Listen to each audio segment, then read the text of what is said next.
MT. Got it. Okay.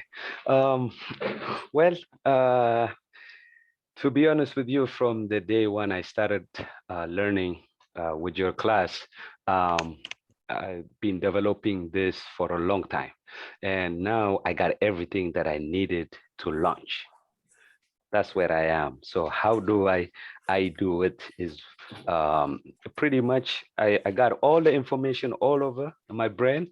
I just want help to stream it down, right? Like I'm just a brand new freight brokerage doing business on Monday, right? Like we grand launching or grand opening, but we don't have a facility, you know.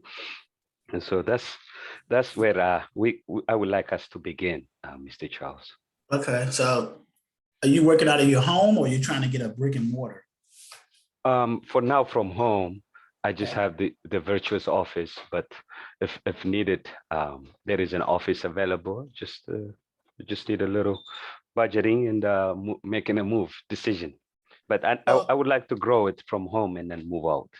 right. And that was my next comment will be there's no need to, if you're making money from home and you're working out of your home virtually as a freight broker, you don't need a brick and mortar until you get to the point where you have to scale your business and hire employees. And even then, when you hire employees, you are hiring them, they're working virtual too, so they can work out of their homes.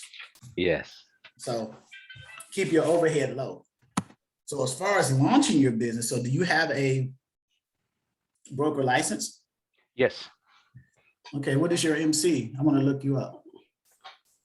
You want to look? Okay. 1182 676.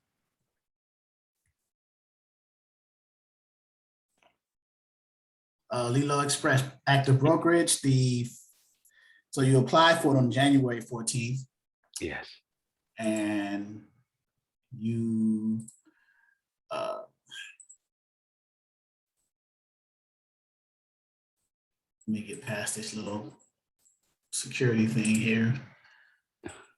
You applied for it on the 14th and it was granted to you on the 19th of February. Yes. Okay, so you have February, March, April, May, June, July, August, September. So 8 months you've had an active broker license. Yes. Okay, so in the 8 months time, what have you been reaching out to? To be honest, I had a little, remember I told you what was my personal. Oh yeah, situation? I remember that. Yeah, I don't want to without saying too much on the recording, but there was a pause, if you will, in the process. I get it. Okay. Yeah. So so now you're back up and running, fully functional, and you're ready to go. So your first thing would be, so what about your back office? Is your back office set up as far as your packets, your broker shipper packet? So if you were to go to a shipper and speak to them and convince them, however you've spoken to them, that you are their broker, and they say, okay, well, send me your packet. Do you have something in place? Do you have a broker shipper packet where it contains a broker shipper agreement and all your credentials already in place to give to that shipper? No, Mr. Chuck. That's the missing B. The missing element is I got the carrier broker contract, but I don't have that broker shipper agreement. But I saw it on the site when you gave me the access. I didn't know we prepared that. That's the sample, right?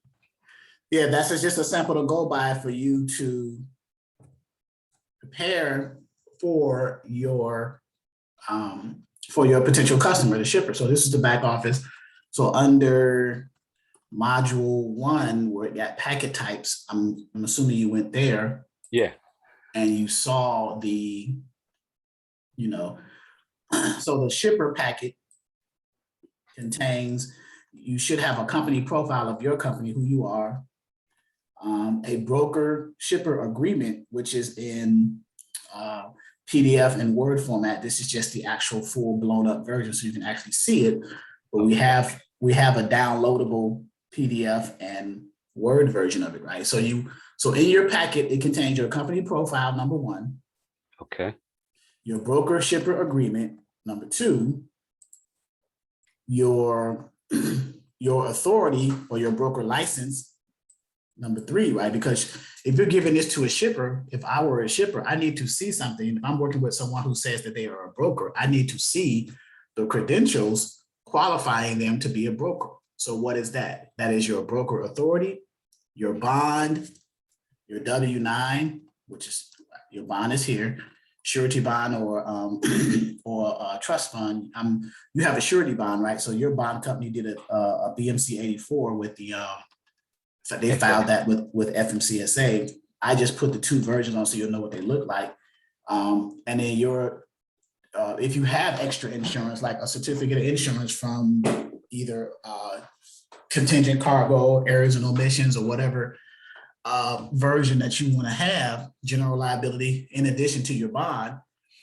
And then, of course, your W-9. And then I'm assuming you are going to have, if you do not already have, a factoring company where you send also a credit application to the shipper in an effort to see if they are factorable by your factoring company in order to, whenever you turn those invoices in to be paid through your factoring company, the factoring company says, hey, this shipper is credit worthy. We can go ahead and pay you. We'll go after the shippers for the money. If they were not credit worthy, then the factoring company will say, well, we can't, work with them. And then you just have to either decide not to work with the shipper or just wait on their payment terms. So do you have a broker shipper packet that contains this information? What is that? That's the So the credit, do you have a factoring company for your brokerage? yeah. You remember Amy, you brought her to our class? Is that her name? Seven Oaks is what I was trying to say. Seven Oaks, Monica Case. Monica Case. Monica, I called her. She was on vacation or something, but someone else contacted me from the office.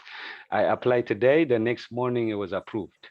Okay, so you have factoring. So that means that they either gave you a credit application, or you can go on their website and get a credit application to send to your customers, shippers, so that you can run.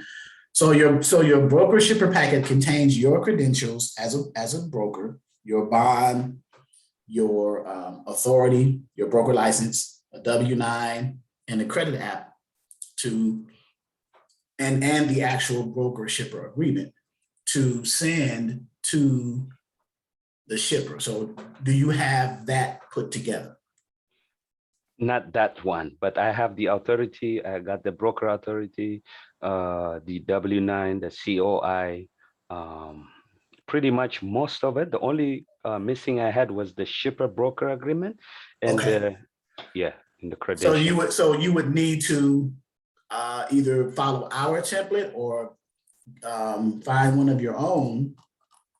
We have a template here, the broker shipper agreement in Word format. You can go back and just replace all the information with your company information. Where it says broker, you will just replace it with your broker company name. You will put it, you pretty much know how to redesign that. So okay, yeah. So yeah, I can do that. And on the carrier side, you mentioned that you already had a broker carrier agreement in place. Yes. Okay, so let's go to the broker carrier agreement or the broker carrier packet, which contains the broker carrier agreement, right? Yes. Okay, you have that. You have a carrier profile. Yes. Okay. And in your broker carrier agreement, do you ask the carrier there's the carrier profile. Do you ask the carrier for their authority, their certificate, their MC authority to return to you so that you can vet them out to make sure that they're good carriers? Okay. So because you're going to need a copy of their authority, because you're just not going to give your shippers freight to anybody. They have to prove to you that they are a carrier and they are authorized to transport freight. And what does that is their authority, their carrier authority. Their MC authority, their MC authority letter or certificate. So with your authority, it says broker license. With the carrier's authority, it says certificate, if you notice right there. So Okay. they're going to have to send you their certificate. And then they're going to have to send you a copy of their certificate of insurance, because as a broker, you want to make sure that the carrier has enough coverage to transport the freight of your customer, like namely cargo at 100,000, liability probably at $1 million. Okay. Right. So do you have that in your broker carrier package? Yes. Yes. Okay. All right. And then you need a copy of the carrier's W-9 because you want to see that they are a business with an EIN number. Yes. So these are things that you vet out, and then you get and then the carrier is going to give you a copy of their notice of assignment or their credit application from their factoring company, vetting you out as a broker to see if you are credit worthy. That's what they do. Okay. So you as a broker will fill that out and return it to the carrier, so that their factoring company can run a credit check on you to make sure that you are factorable and you are what's called credit worthy. Okay. So the same way that you did with the shipper as a broker to see if the shipper was credit worthy, that is the same thing that the carrier is going to do with you, the broker, to see that you are credit worthy, because the carrier now is protecting their interests through their factory company, the same way that you protected your interests through your factory company when you went after the shipper. Okay. So that's the process. Okay. So now that's something to think about there.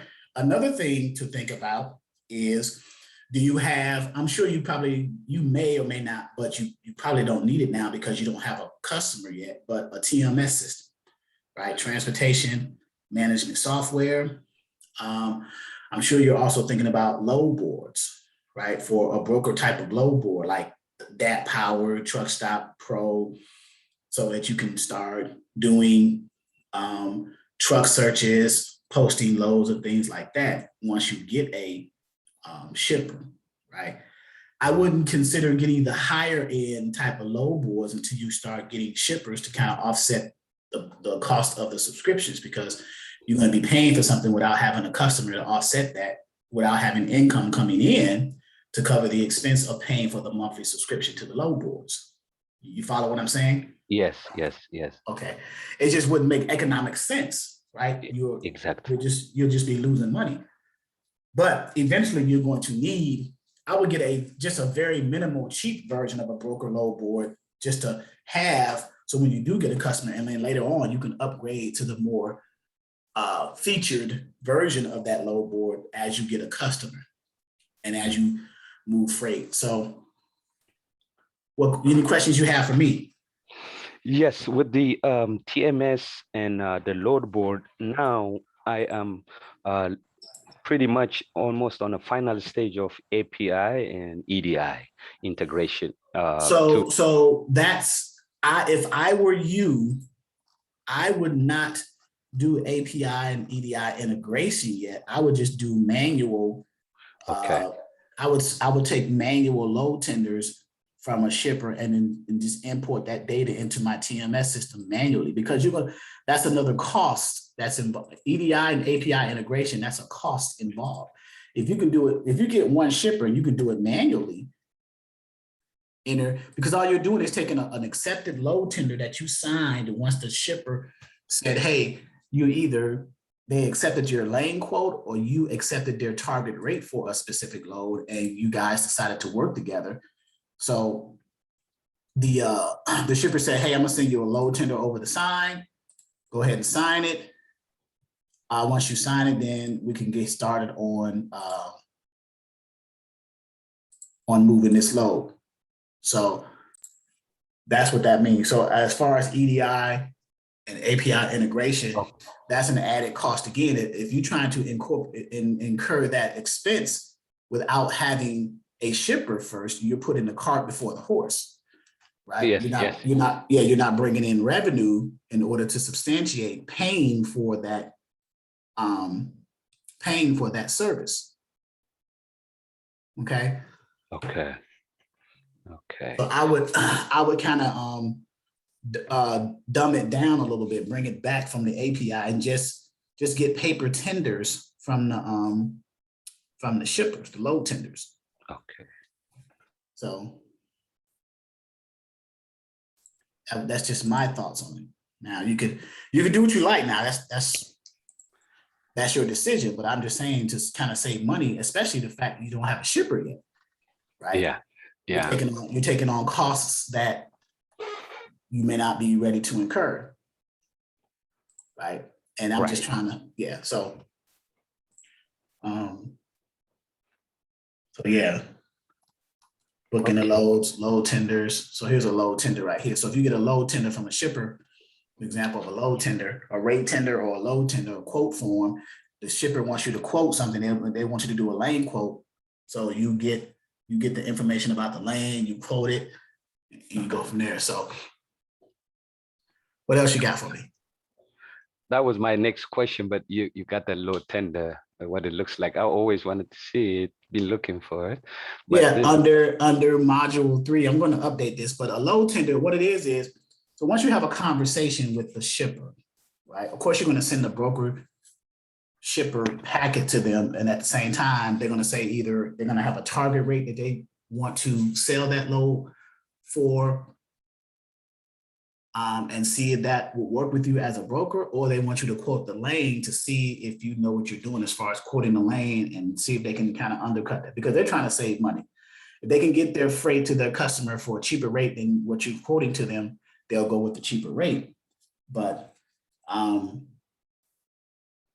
so the load tender is after or during the process of doing either a target rate or a lane quote. So if you quote the lane going from A to B, you're going to extract as much data from the shipper as possible so that you can effectively give a decent quote for them to accept or reject. So you're asking for things like, where is it picking up from? Is there an appointed time for the pickup? How many stops is it? Where is it delivering to? Is there an appointed time for that? What's the weight? What's the commodity? What equipment type is required? Any other special circumstances or requirements on the load? Things of that nature. So once you get information like that, just the basic stuff, you're gonna, if you know any carriers, you can call the carriers and say, hey man, I got a potential load. What would you haul this load for? What would you want to be paid for this? And you'll give them the specifics of it. It's going here, it's going there, it's picking up here, delivering there. It weighs this amount, and it's this commodity and it's on this equipment type. And they'll give you a realistic idea. The carriers are probably the best starting point when you're dealing with shippers to try to quote a lane. The carriers are the best starting point to get an initial price of a particular lane, because once you get that from the carrier, that gives you a realistic idea of what you're going to post that load for. And then you add your margins on that as a broker for your service. So you're anywhere between 15 to 20%. I don't know what your margins are as a broker, what are you charging? But so let's say if there was a $3,000 price that the carrier would move that load for, and your margin is 20%. So you take 20% times 3,000, what is that? 600 bucks. So you'll go back to the shipper and quote that lane for, like, let's say, well, the baseline number or the threshold that you can't go below is what? 3,000 plus the 600, 3,600. So you'll quote the lane maybe to the shipper for 38, maybe 4,000, and see if they will bite on that. So I see. Yeah. And then you give them a room for them to bring you down a little bit. And there also, you go. Okay. And then let's say they brought you down from 4,000 to 3,800. That's still good, because it's still, the carrier still is going to get their 3,000, and you're going to get now 800. You're going to get 800 over it. You charge 20%, so you made an extra $200 on top of that. So now when you post the load on the load board, you're not going to post it for 3,000, what the carrier said they would move for. You may post it for like 2,800 to try to even go a little lower, so you can have negotiating room to come up, because carriers are going to try to negotiate up. So you negotiate, you post it for $200 less than what you got the number for from the carrier that they would move for anyway. They said they were going to move it for 3,000. You posted for 28 or 27, and see if there are any quick carriers who want to negotiate higher. And you say, okay, yeah, I got a little room to negotiate. What are you looking to get out of it? They'll say, well, you posted it for 27. Can we do 28.50? Yeah, you sure can, because that's still below 3,000. So you're still going to make some extra money. So that's the whole negotiating concept, the art of negotiating, right? So you I just like that. Yeah. yeah. So you just change your numbers on both sides, on the shipper side and the carrier side. You know what you can work with. So you try to go a little bit below in the case of the carrier, and you try to go a little bit higher in case of the shipper when you're negotiating to get that tender accepted. Okay. Okay. Okay. And also I had that free TMS with the Ascend. That's okay for now, right? It's okay for now. The free one is okay, but it's not going to have a lot of features that you're going to need as an active broker with the free edition, because it's free and they want to sell you their services. So some of the services you're going to need as a broker they're not offered At the free level. with the free level. Correct. I think you can build a load. I'm not sure if you can post that load once you build it to a load board that's integrated with Ascend. I think 123, DAT, and Truck Stop are the ones that are integrated, or you can post to. They're connected to it through Ascend, but you have to have I think you have to have the premium version. Okay. Yeah, I think so too. Yeah, the premium give you a lot, and the free is just limited. So limited. You can only do a Because little. the free version is just showing you the user interface and how to access it and how to navigate it. They're not going into details about the specific features.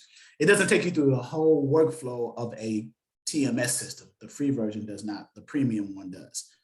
And the premium one, I believe it has tutorials in the settings about it as well too, that you can go in there and learn. You may have it in the free version too. There's a little on the left-hand column side, you scroll down, there should be something that says either learn or something like that, tutorial or so. Yeah. The same question on the load boards as a starter, right? Like the load board, I mean the load boards you recommend, the TMS, I got it. The load boards, how many load boards you think is suitable for me? You can advise me to get, or like the 123 C4 international and direct freight we have.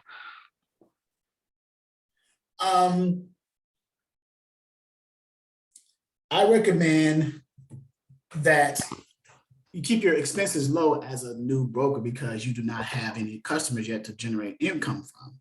So I would say a version of the DAT, like DAT Power, would be a good one to start with, because it'll provide everything. So one load board right now should be enough for you. Okay. Right. Right. That's good. So DAT Power is it has a lot of features on there. So let me show you what that looks like.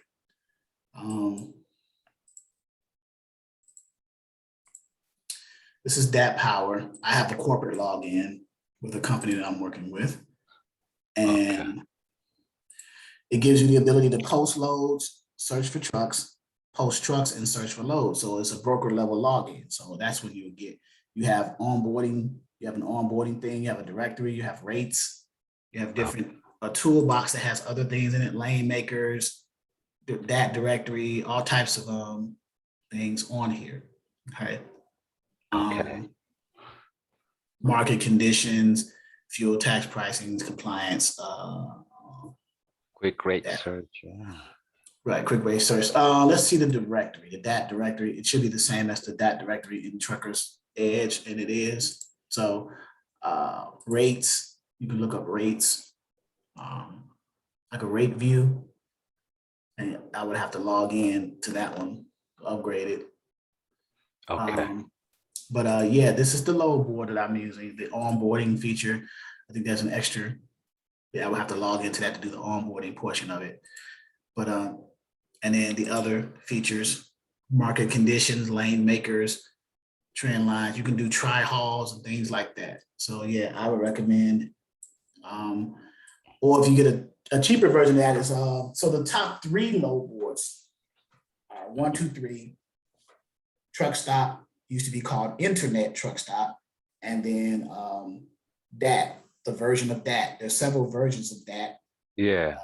DAT Express, DAT Pro, or DAT Professional, DAT Power, and then DAT Trucker's Edge. Some of them are carrier level. Since you are a broker, I would recommend either Dat Express or Dat Power. Okay. Okay. So that would be that. So I like that. Yeah, those are the things you see. They sound small information, but they are vital. What we're so saying. right now, currently where you are, you have to make sure that your back office paperwork and documentation is in place. So when you do go after shippers and carriers, you'll be able to give them the paperwork that they need to onboard them as either a customer shipper or a customer carrier. Okay. Okay.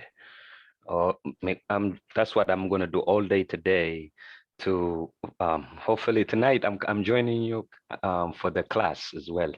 Well, there is no class tonight. The live it's next Tuesday. I had to cancel tonight's class. I had something I have to attend to.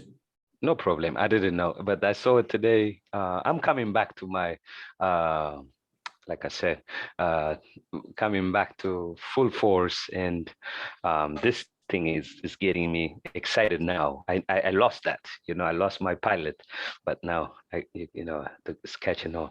The DAT power and the truckers, those are the load boards. 1, 2, 3. DAT power and truck stops and TMS Ascend.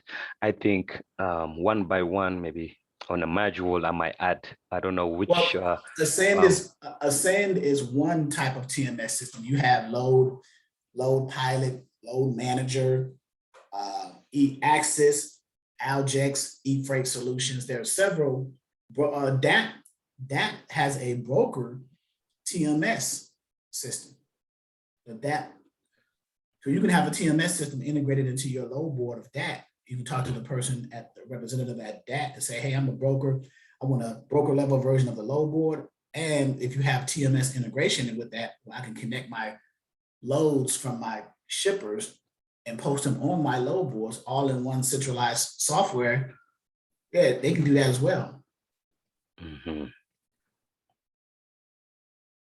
Okay, one centralized multitasking in one platform and be able to integrate with most of those top 10 load boards. I think it should be perfect. Right. Okay. DAT load board. So is it possible we can end it here and then just continue maybe after a week or two? Is that possible, Mr. Charles? Yeah, we got it. So we did a half an hour. So you get I'll give you another half an hour since you paid for an hour. So we can end it here. And then when we come back in a week or two, just remind me that we had an extra half an hour that you had available. Yeah. Because what you gave me can help me to start it. And I know I'm going to have a lot of questions. Okay, that's fine. I mean, just remind me. Yeah, just remind me. Is that okay to do, Mr. Charles? That's perfect. Yeah, I mean, you hit the nail on the head right back to back, and you gave me the push I needed. I don't know if that makes sense. It makes perfect sense. Yeah. Okay. Yeah, and I see you on Tuesday, and then I'll let you know on Tuesday how far I came. Monday and Tuesday, the progress today, Monday and Tuesday. Okay, no worries, MT. Yeah. Well, your advice and teaching is dearly appreciated, Mr. Charles. Thank you, and good luck to you. All right. See you. All right.